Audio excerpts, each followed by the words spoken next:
नमस्कार मंडळी, मधुबन गार्डन या चॅनलवर आपलं स्वागत आहे. आज आपण एक अतिशय युनिक अशी रेसिपी बघणार आहोत. होय, युनिकच. ती अगदीच एकमेव आहे. तुम्ही यूट्यूबवर वगैरे देखील सर्च करून पहा, कुठेही सापडणार नाही. आणि इथून पुढे कधी सापडलीच तर ती ओरिजिनल मधुबन गार्डनची आहे असं समजा. मंडळी, कृष्णा पंचगंगेच्या संगमावरील लाल मातीतली वांगी कृष्णाकाठची वांगी म्हणून महाराष्ट्रात प्रसिद्ध आहेत. इथे इतर भाजीपाल्याबरोबरच भरपूर प्रमाणात वांगी पिकवली जातात.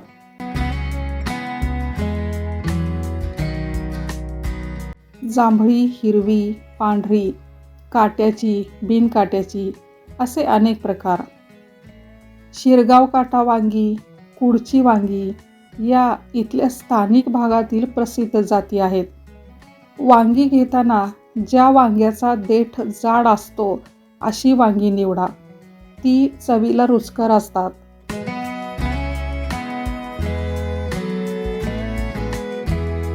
मंडळी, तुम्हाला वांग्याचं ते हे माहीत आहे का? ते हे म्हणजे त्या काळी 25-30 वर्षापूर्वी त्याला नाव नव्हतं, पण आत्ता आपण त्याला वांग्याचं सॅलड असं म्हणू शकतो. एकदम कोवळी पातळ सालीची 2-3 वांगी ती बारीक चिरून घ्यायची आणि त्यात कांदा बारीक चिरून, चटणी, मीठ, कोथिंबीर आणि तेल घालायचं आणि मिक्स करायचं. फोडणी द्यायची नाही. असं कच्चंच तोंडी लावणं म्हणून खायचं. कढी आणि कुठल्याही उसळीसोबत खायला छान लागतं. इथल्या वांग्याची तुम्ही कशीही भाजी करा, फक्त लसणाची फोडणी देऊन करा, मसाला वांगं करा, डाळ वांगं करा, खारं वांगं करा, उकड वांगं करा, भरीत करा, काहीही करा, पण त्याची चव अफलातून असते. याचं कारण हे कृष्णेचं पाणी आणि लाल माती. आमच्याकडे घरी कोणीही पाहुणे आले ना की गावची प्रसिद्ध बासुंदी आणि झणझणीत मसाला वांगं हा बेत ठरलेलाच असतो. मंडळी, आज आपण जी रेसिपी बघणार आहोत ती माझ्या सासूबाईंनी मला शिकवलेली आहे. भातातील उकड वांगे. आत्तापर्यंत तुम्ही उकड वांग्याच्या अनेक रेसिपी बघितल्या असतील.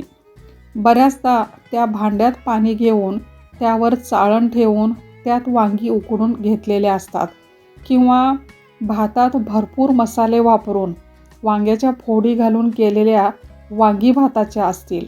पण आज आपण ही अख्खी वांगी भातात उकडून घेणार आहोत.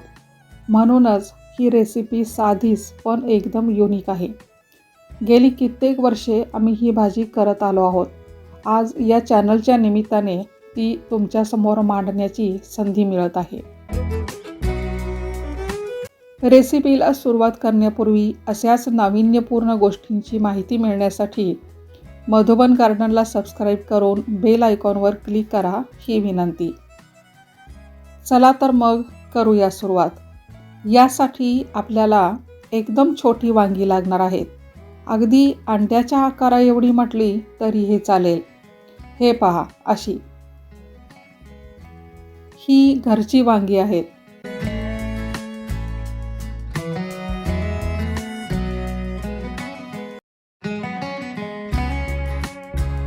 हे मोठे आहे त्यामुळे बाजूला काढून ठेवते. शक्यतो सगळी समान आकाराची वांगी घ्या. पुढची स्टेप आहे यात मसाला भरता येईल अशा पद्धतीने वांगी कट करण्याची. आणि यात वेगळं काहीच नाही, तुम्हाला ते माहिती आहेच. त्यामुळे फक्त एकच वांगे कापून दाखवते.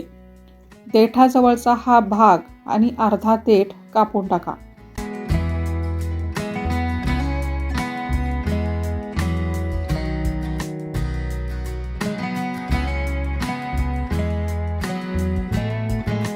हे पहा, असं.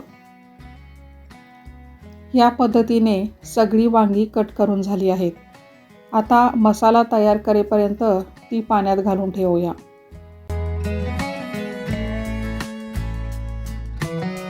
एक चमचा जिरे, 10-12 लसूण पाकळ्या. मसाला वांग म्हटलं की शेंगदाण्याचा कूट पाहिजेच. अर्धी पाऊण वाटी शेंगदाण्याचा कूट, खोबरं अर्धी वाटी, आणि वाटीभर कोथिंबीर एवढं साहित्य लागेल. आम्ही नेहमी मसाला वांगं करताना सुद्धा हाच मसाला घेत असतो. यापेक्षा बाकी दुसरे कुठलेही मसाले नकोत, नाहीतर वांग्याची चव कुठल्या कुठे पळून जाईल.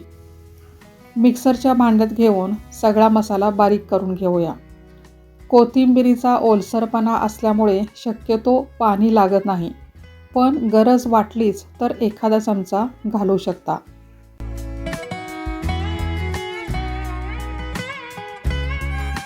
मसाला प्लेटमध्ये काढून घेऊया.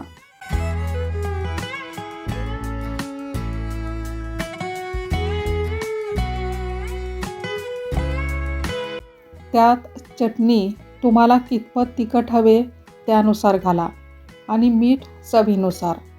वांगं म्हटलं की जरा झणझणीतच पाहिजे आणि हे लाल तिखट नाही, चटणी आहे जी इकडे सांगली कोल्हापूर साईडला सगळे मसाले घालून 4-6 महिन्यांसाठी एकदम करून ठेवलेली असते. यात सगळेच मसाले असल्याने नंतर भाजीत वेगळं काही घालत बसावं लागत नाही. गरजेपुरते पाणी घालून सगळा मसाला एकत्र करून घेतला आहे.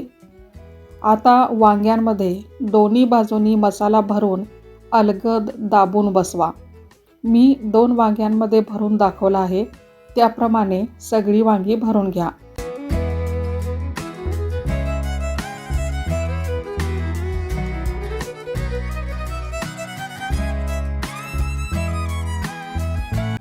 मुख्य म्हणजे थोडा मसाला शिल्लक ठेवा. पुढची स्टेप आहे भात शिजवायला ठेवण्याची. आता भात शिजण्याच्या वेळेचा तुम्हाला आधीच अंदाज असेल तर जेव्हा आपण मसाला तयार करायला घेतो तेव्हाच इकडे भात लावला तरीही चालू शकतं.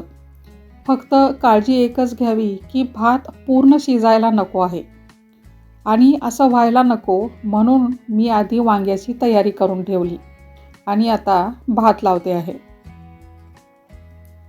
भात भांड्यात लावायचा असल्यामुळे भांडं जाड बुडाचं घ्यावं, म्हणजे भात खाली करपणार नाही आणि करपला तरीही हरकत नाही, कारण दूध आणि तो करपलेला भात म्हणजे वाव.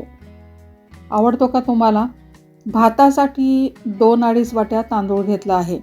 तांदूळ शक्यतो इंद्रायणी किंवा सुवासिक बासमती असावा असं मी आत्ता सांगेन, पण आम्ही तर तेव्हापासून हे भातातले उकड वांगे करत आलो आहोत जेव्हा इंद्रायणी तांदूळ फारसा वापरात नव्हता. साधाच तांदूळ वापरला जायचा, तर कुठलाही सुगंधी तांदूळ यासाठी चालेल. नेहमीसारखाच भात लावायचा आहे, वेगळं काही नाही त्यात.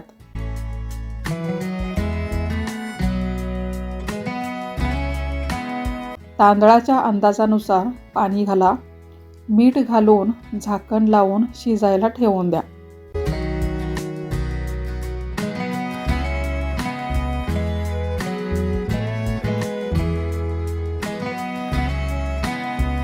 अधूनमधून पाण्याला उकळी आली का ते चेक करत राहा. हे पहा, पाणी पूर्ण आटले आहे, पण भात अजून शिजलेला नाही. आता या स्टेपला आपल्याला मसाला भरलेली वांगी वरच्यावर यात ठेवायची आहेत आणि वरून पुन्हा झाकण लावायचे आहे.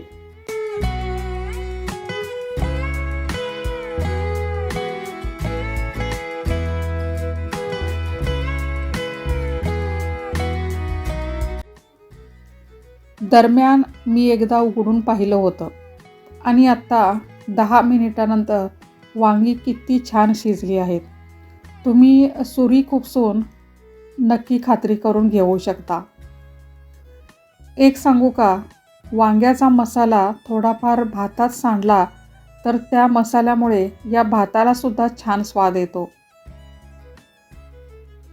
भांडे गॅसवरून उतरून घेऊया. भातातली उकड वांगी अशीच खाल्ली तरीही चालतं, पण तेलाची फोडणी दिली तर अजून छान. कढईत तेल गरम करायला ठेवा.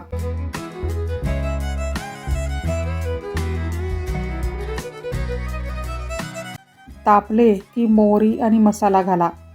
थोडासा भाजून घ्या आणि उकडलेली वांगी टाकून थोडंसं परतून घ्या.